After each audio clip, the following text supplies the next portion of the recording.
Sarah's third call came at 7:23 p.m., right as I was finishing my pad thai and getting invested in a documentary about deep-sea exploration. I'd always loved ocean documentaries. Sarah called them boring nature shows and would inevitably take over the TV within 10 minutes, switching to her reality shows or true crime series. This time, I answered. "Finally," she said, her voice sharp with annoyance masking something else. "Why haven't you been answering?" "I've been busy," I said simply, taking another sip of my beer. On the screen, a submarine descended into the Mariana Trench. "Busy? Doing what?"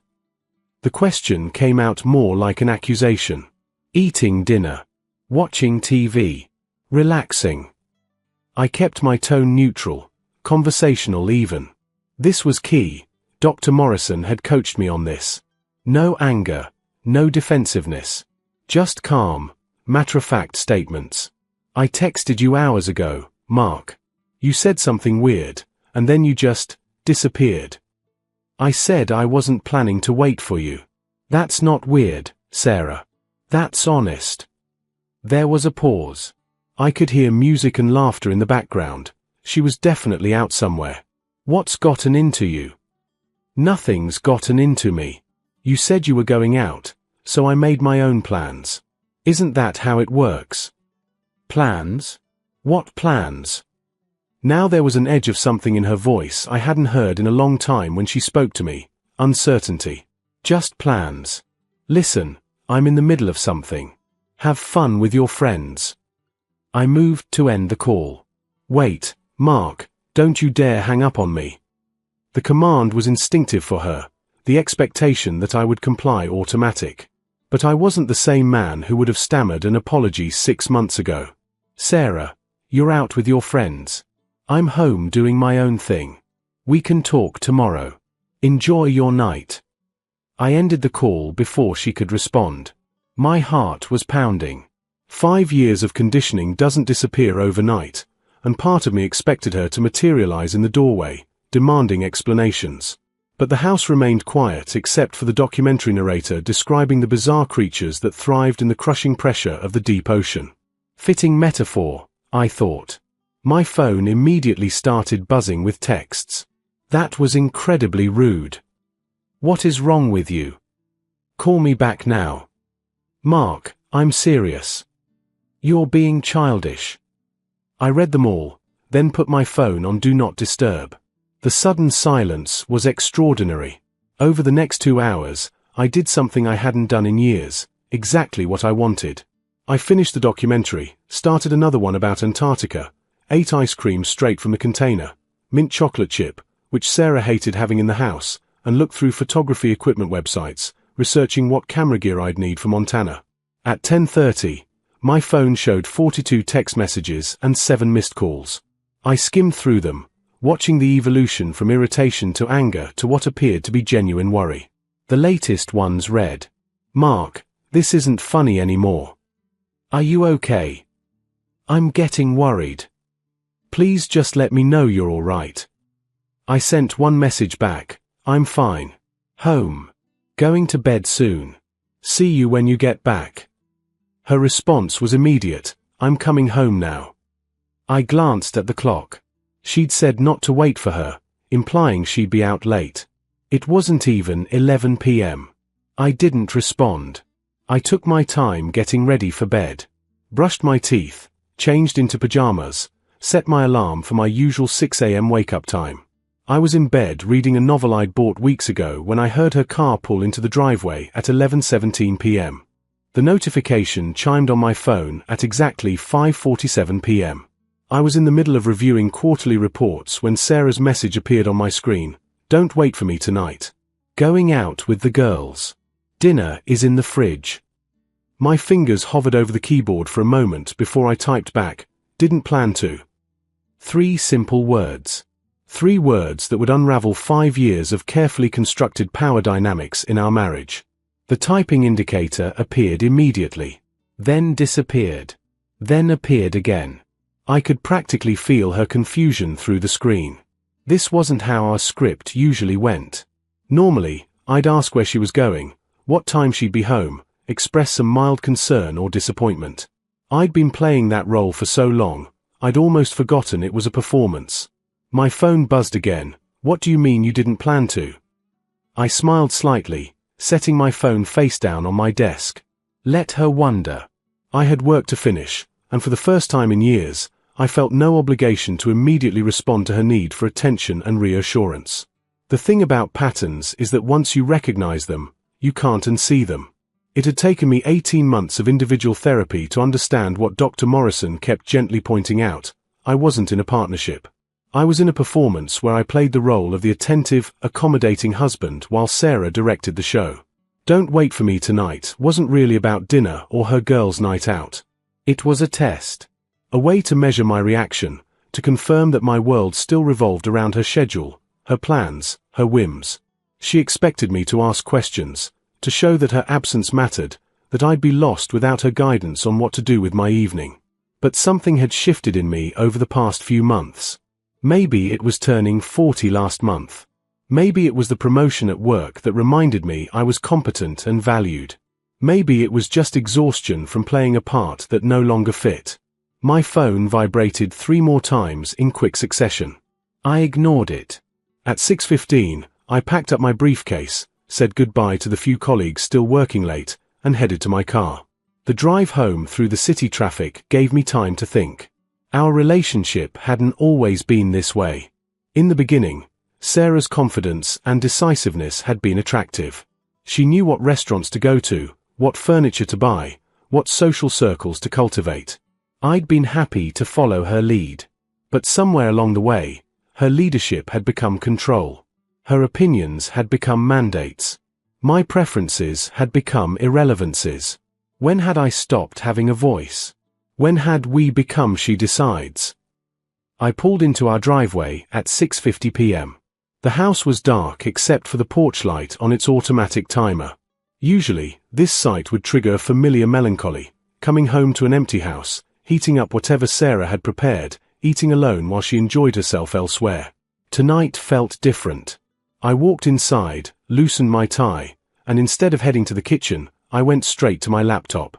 I pulled up the booking website I'd been browsing during lunch breaks for the past 2 weeks. The photography workshop in Montana had 1 spot left for next weekend. 3 days in Glacier National Park, learning landscape photography from professionals. I'd mentioned my interest in photography to Sarah 6 months ago.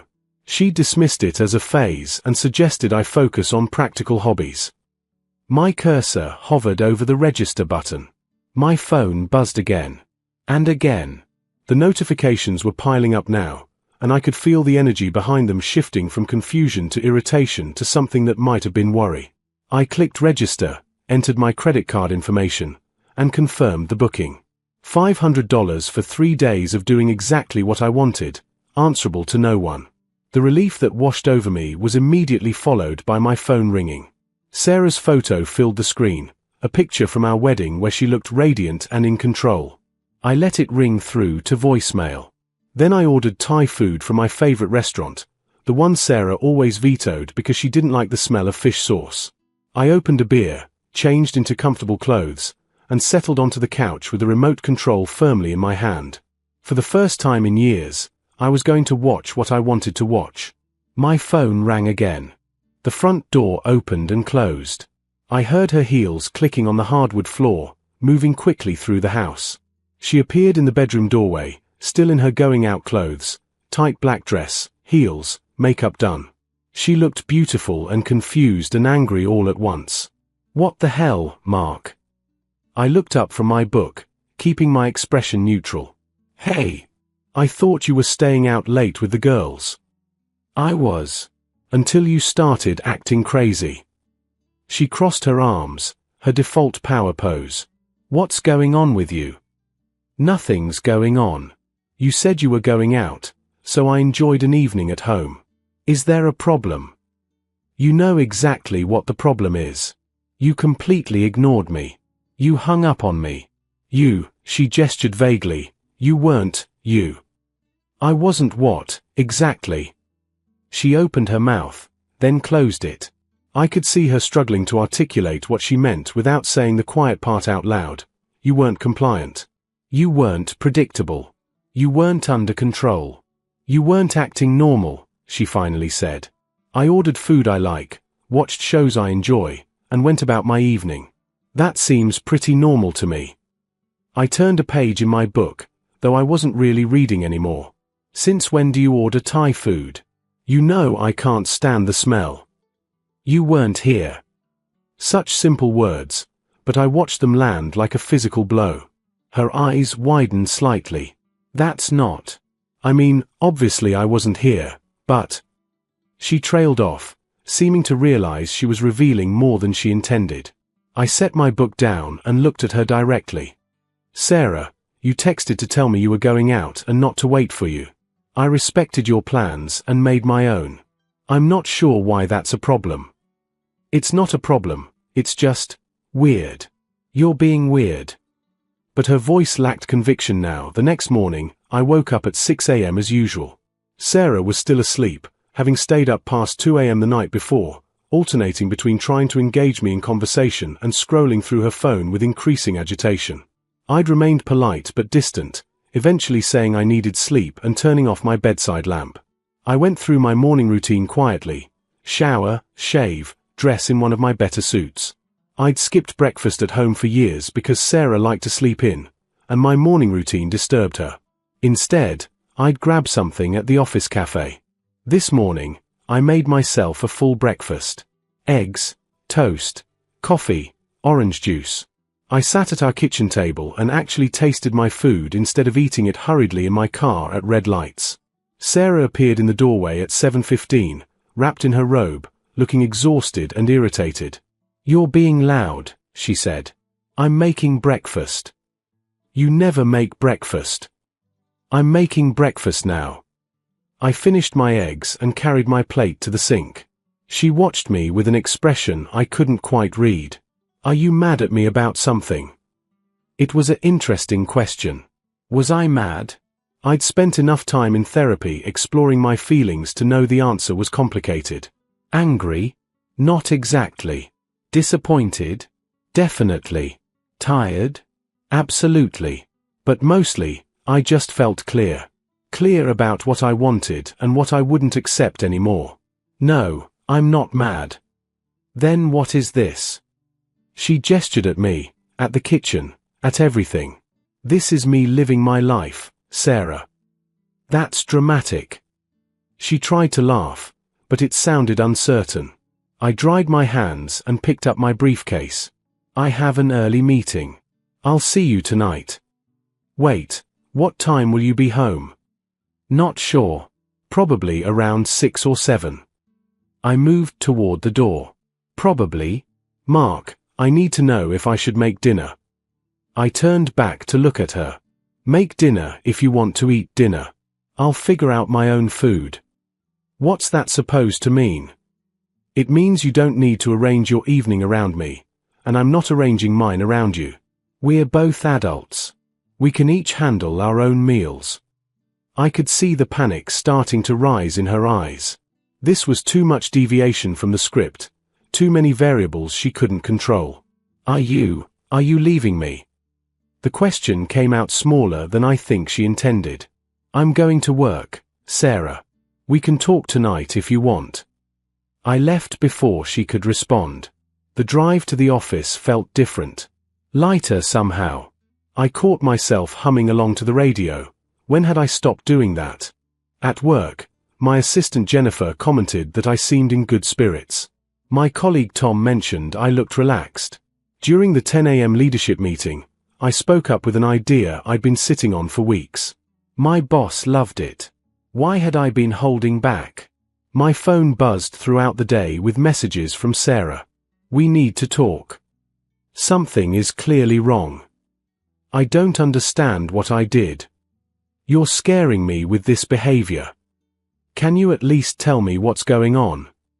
I responded once, during my lunch break, nothing's wrong. Just busy with work. We'll talk tonight.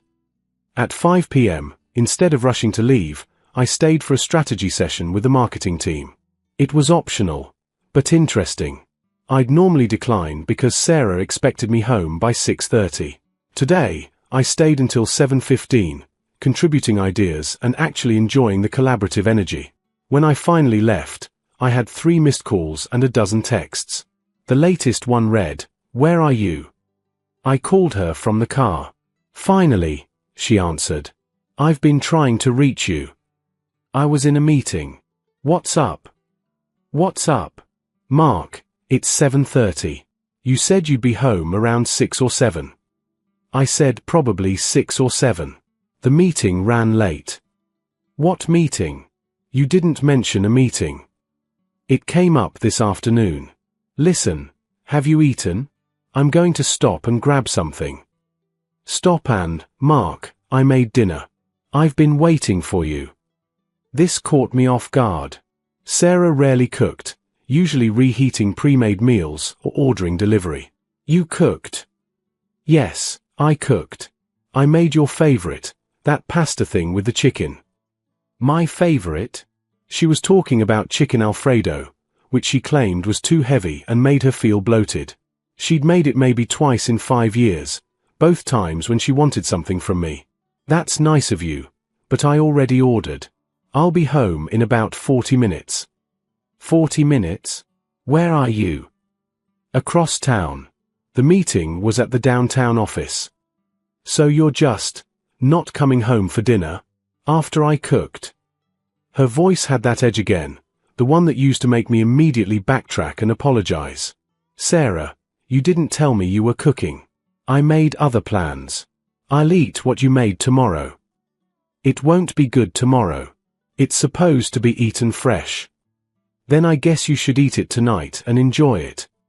I kept my voice pleasant. "I'll see you soon." I ended the call and sat in my car for a moment, hands on the steering wheel. My heart was racing again, but this time it wasn't from fear or anxiety. It was exhilaration. I stopped at a small Italian restaurant I'd always wanted to try, but Sarah had dismissed as not upscale enough. I sat at the bar, ordered the special, and had a conversation with the bartender about his philosophy on wine pairings. The food was excellent. When I got home at 8:45, the house was dark except for the living room. Sarah was on the couch, the uneaten pasta in Tupperware containers on the coffee table, her face a mixture of anger and something that looked like fear. 9 o'clock, she said flatly. "You got home at 9 o'clock. 8:45, actually." I set down my briefcase. "This isn't funny, Mark." "I'm not trying to be funny. I had dinner, now I'm home." She stood up abruptly. "What is happening? Just tell me what's happening." "I don't know what you mean." "Yes, you do. You're acting completely different. You're ignoring me, doing whatever you want, not telling me your plans, not coming home when you say you will." "I never said I'd be home at any specific time." "But you always," she stopped herself. "I always what, Sarah?" She looked away. "You're trying to punish me for something." I sat down heavily in the armchair, suddenly tired. "I'm not punishing you. I'm just not organizing my entire life around your schedule and preferences anymore." That's what marriage is. Organizing your life around each other. Is it? Because from where I'm sitting, it seems like I've been organizing my life around you while you do whatever you want. Her face flushed. "That's not fair. I consider you in my decisions." "Do you? When's the last time you asked what I wanted for dinner instead of deciding? When's the last time you checked if I wanted to watch something before taking the remote? When's the last time you asked about my day and actually listened to the answer?" The silence that followed was deafening. The weekend arrived with tension hanging over our house like a storm cloud that wouldn't break.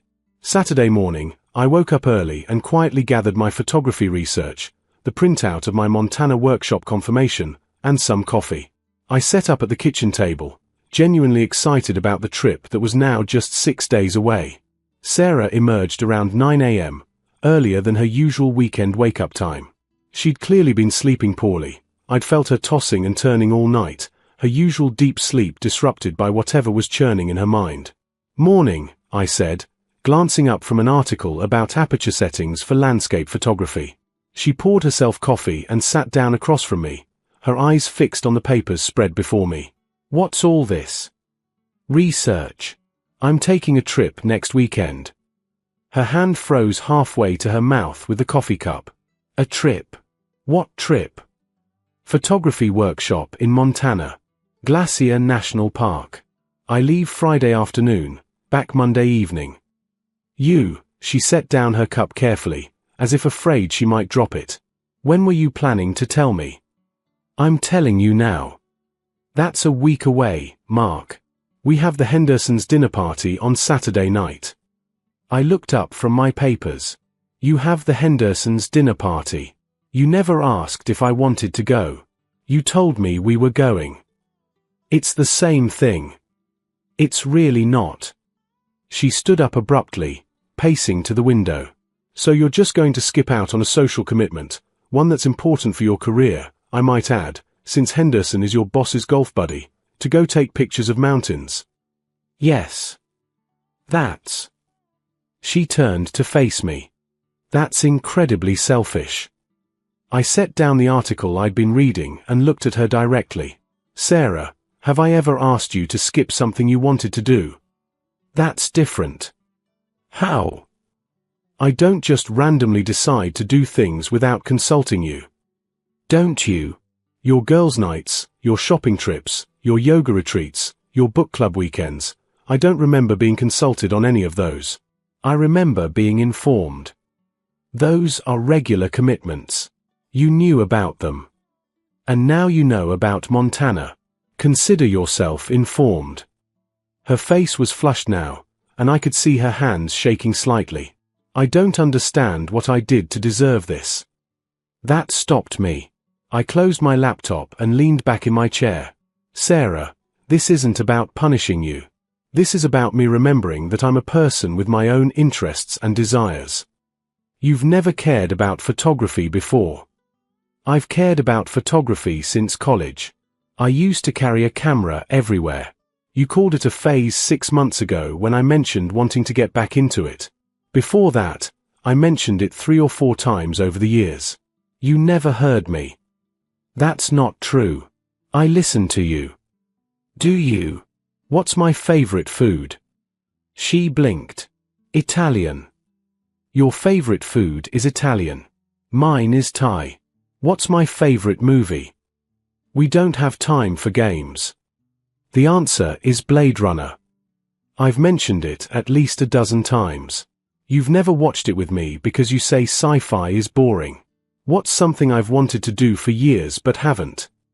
She was silent. Visit the Air and Space Museum in Washington, D.C. Learn woodworking. Try rock climbing. Take a cooking class, not the fancy French one you wanted to take, a regular one where I could learn basics. Each item came out calmly, statements of fact rather than accusations. You didn't know any of that, did you? You never said. I did say. You didn't hear. There's a difference. She sat back down, and for the first time in our conversation, she wasn't angry. She looked genuinely confused and maybe a little scared. When did this happen? When did we become this? I don't know. Gradually, I think. You have a strong personality, and I liked that at first. You made decisions. You knew what you wanted. It was attractive. Easier somehow. And now I realize that somewhere along the way, I stopped participating in my own life. I let you decide everything because it was easier than negotiating, easier than possibly disappointing you or dealing with conflict. But I can't do it anymore. She wrapped her hands around her coffee mug, staring into it. So what does this mean? Are you leaving? I don't know. The honesty surprised both of us. I don't know what this means yet. I just know I can't go back to how things were. I don't want you to leave. Her voice was small. I don't particularly want to leave either. But I need things to change, Sarah. Really change. What kind of changes? This was the first productive question she'd asked in 2 days. I took a breath. I need to feel like an equal partner. I need to have a say in decisions. I need my interests to matter, my preferences to count. I need to be able to say no without it becoming a conflict. You've never said no before. I've said no plenty of times. You just didn't hear it as no. When I'd suggest something and you'd dismiss it, when I'd express a preference and you'd override it, when I'd indicate I wasn't enthusiastic about your plans and you'd push through anyway, those were all soft numbers that you didn't recognize. She was quiet for a long moment. I thought we were happy. You were happy. I was compliant. That's not fair. Maybe not. But it's true. I gathered up my papers. I'm going to go for a walk. Clear my head. I'll be back in a few hours. Mark. She looked up at me, and I saw something I hadn't seen in years: vulnerability. What if I want to try to change? Then we can try. But I need you to understand that I'm not bluffing here. I'm not doing this to manipulate you or get your attention. I'm doing this because I have to. For me. I left her sitting at the kitchen table and went for a long walk through our neighborhood. I noticed things I'd stopped seeing years ago: the elderly couple who walked their corgi every morning, the house with the immaculate garden, the coffee shop I'd always wanted to try but Sarah dismissed as too hipster. I went into the coffee shop. I ordered something called a courtadou and a pastry the barista recommended. I sat by the window and people watched. For 2 hours, I simply existed without checking my phone, without wondering what Sarah needed, without being anyone's husband. It was glorious. When I returned home, Sarah's car was gone. There was a note on the kitchen counter: went to my sister's. Need to think. Back tonight. I spent the afternoon doing something I'd been putting off for months. I cleaned out the garage. I'd wanted to set up a small workshop space, but Sarah had said we needed the storage. As I sorted through boxes, I found most of them contained her things: clothes she'd meant to donate years ago, decorations from parties long past, equipment for hobbies she'd tried once and abandoned. I filled up my car with donation items and made 3 trips to Goodwill. By evening, the garage was half empty, and I could see the space where a workbench could go. Sarah came home at 8 p.m. to find me measuring the garage wall, planning the workshop layout. We need to talk, she said from the doorway. Okay. Really talk. Not fight. Talk. I set down my tape measure and followed her inside. We sat on the couch, not our usual sides, but facing each other from opposite ends. My sister said I've been treating you like an employee, not a husband. Sarah's eyes were red, like she'd been crying. She said I do the same thing to her, to our parents, to everyone. That I'm controlling. What do you think? I think maybe she's right. But I don't know how to be different. Her voice cracked. This is who I've always been. Decisive. In charge. It's how I got where I am in my career. It's how I run my life. I'm not your life to run, Sarah. I'm your partner. I know that logically. But I don't know what that looks like day to day. How do we do this differently? It would be dishonest to say that one conversation fixed everything. Real change doesn't work that way, and our relationship was the result of 5 years of established patterns. But that Sunday night conversation was a beginning. Sarah suggested couples therapy. I agreed, with one condition: we each also maintain individual therapy. She needed to work on her need for control, and I needed to work on my tendency to avoid conflict by disappearing into compliance. Dr. Morrison was pleased when I told him. Apparently he'd been waiting for me to recognize this need for months. The week before Montana was uncomfortable. We were polite to each other, careful in a way that felt both fragile and necessary. Sarah asked questions instead of making statements. I provided answers instead of agreeing with assumptions. It was awkward and effortful, but it was real. What time is your flight Friday? She asked on Tuesday evening. 3 p.m.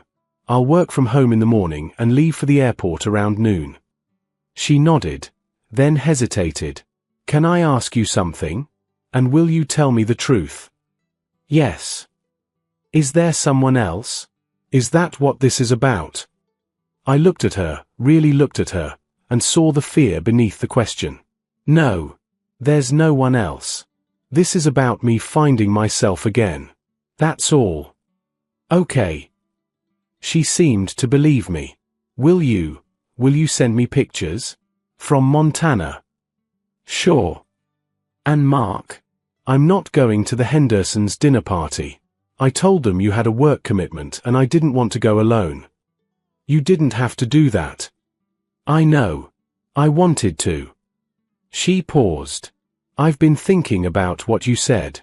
About your favorite things. I don't know them. I want to know them. That night, we stayed up late talking in a way we hadn't in years. I told her about the Thai food truck I'd discovered near my office, about the documentary series I'd been watching, about my college photography projects. She listened, actually listened, and asked questions that showed she was hearing me. She told me things too. About the pressure she felt to be perfect, to control everything because she was terrified of things falling apart. About her mother, who had been passive and dependent, and how Sarah had vowed never to be like that. About how being decisive had become being dictatorial without her noticing. I think I've been afraid, she admitted around midnight.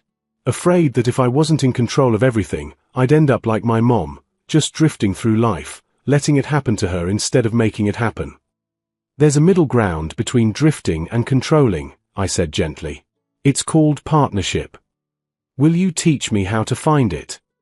We'll figure it out together. That's kind of the point. Friday arrived faster than I expected. I packed my camera bag, the old Canon I'd dug out of the closet plus a new lens I'd bought myself, and my suitcase. Sarah had offered to drive me to the airport, and I'd accepted. In the car, she was quiet until we were halfway there. I'm scared, she finally said. Of what?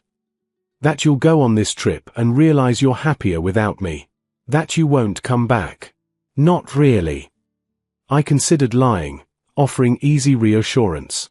But we'd promised honesty. I don't know what I'll realize. But Sarah, I need you to understand something. Whether I'm happy without you isn't the question. The question is whether we can both be happy together. Whether we can build something where both of us get to be whole people. What if we can't? Then we'll have to make some hard decisions. But I'd rather try and fail than not try at all. She pulled up to the departure terminal and put the car in park. I'm going to miss you. I'll be back Monday night. I know.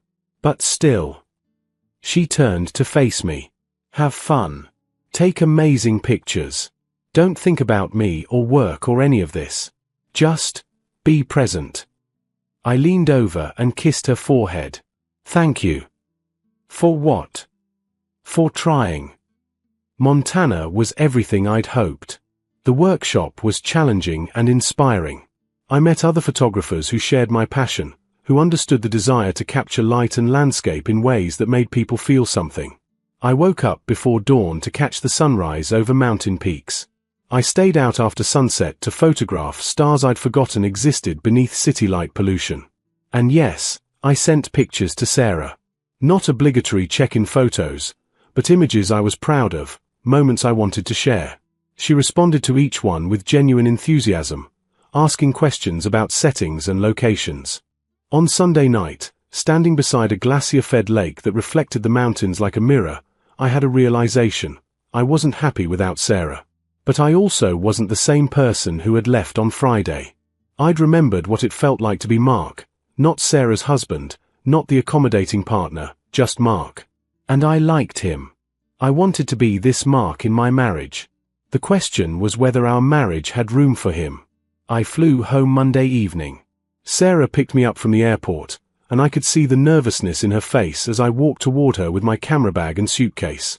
Hey, I said. Hey. She smiled uncertainly. How was it? Incredible.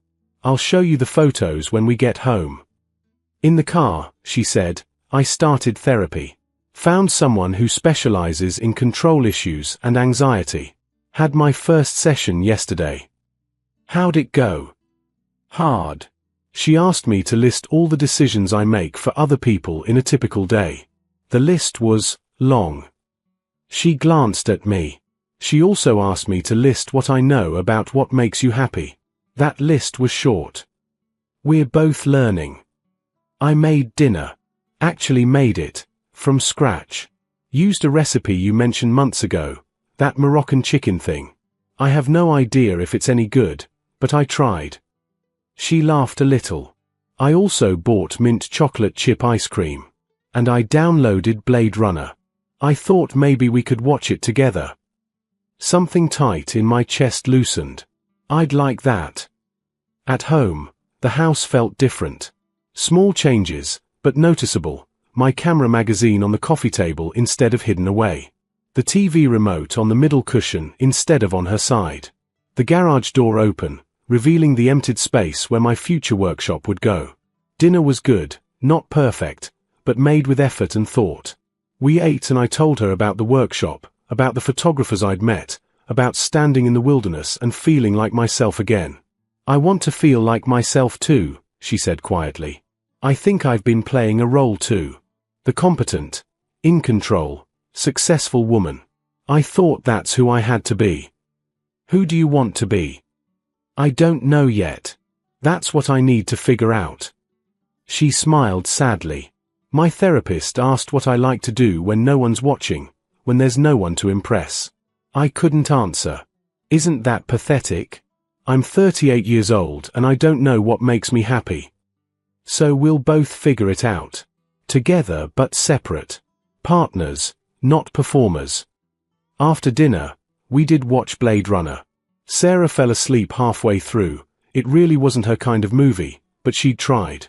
That mattered. Over the next months, things shifted. Not perfectly, not without setbacks, but genuinely. We started a policy. No automatic assumptions. Every decision, from dinner plans to weekend activities, required explicit discussion. It was exhausting at first, all that negotiating, but slowly it became natural. Sarah discovered she liked pottery. She signed up for classes on Thursday nights, and I used those evenings for woodworking in my new garage workshop. We each had our things, our spaces, our separate identities that we brought back together. We still fought. Old patterns don't die easily, and there were times Sarah slipped into dictatorial mode or I disappeared into passive agreement. But we called each other on it. We course-corrected. The couple's therapy helped. Dr. Chen, our therapist, made us do exercises that felt silly but worked. One memorable session, she had us each plan a day for the other based solely on what that person would enjoy. Not what we'd enjoy, not what we thought they should enjoy, but what they actually liked. Sarah planned a day involving the Air and Space Museum, a Thai lunch, and an evening at a jazz club I'd mentioned once. I planned a day with a boutique fitness class, lunch at that trendy place she'd wanted to try, and an afternoon at art galleries. We each enjoyed our planned day immensely. But more importantly, we each felt seen. 6 months after that initial text message, on a random Tuesday evening, Sarah came home from work and found me in the garage working on a bookshelf. She watched me for a moment from the doorway. What? I asked, looking up. I like this version of us better, she said. It's harder. But it's better. Yeah, I agreed. It is. I'm going to change and then start dinner. Want to help? I found a new recipe I want to try. Sure. Let me finish this cut. Such a small moment. Such an ordinary exchange. But it represented everything that had changed. Her asking instead of telling, me being engaged in my own activity instead of waiting for her to direct the evening, both of us planning to do something together by choice rather than assumption. That night, as we cooked together, actually together, not her directing while I followed, she said, "Thank you." For what? For not leaving. For giving us a chance to figure this out. I know it would have been easier to just walk away. Easier isn't always better. No, she agreed, it's not. Later, lying in bed, Sarah's head on my shoulder, she asked, "Are you happy?" I thought about it honestly. I'm happier. Not perfect, but better. You? Same. Happier. It's enough, isn't it? Being happier. It's a good start. The thing about relationships is they're never finished. You don't reach a point where everything is solved and you can coast. You have to keep choosing each other, keep working, keep growing. That text message, "Don't wait for me tonight," hadn't ended our marriage. My response, didn't plan to, hadn't destroyed us. Instead, those 3 words had cracked open a relationship that had become a performance, letting in light and air and the possibility of something real. Something where both of us could be whole people, not just parts we played. Would we make it? I didn't know. But for the first time in years, we were both actually trying. Not trying to control or trying to comply, but trying to build a partnership between 2 people who were learning to be themselves and love each other simultaneously. It was messy and uncertain and sometimes uncomfortable. It was also honest and alive and ours. And that, I was learning, was worth the effort.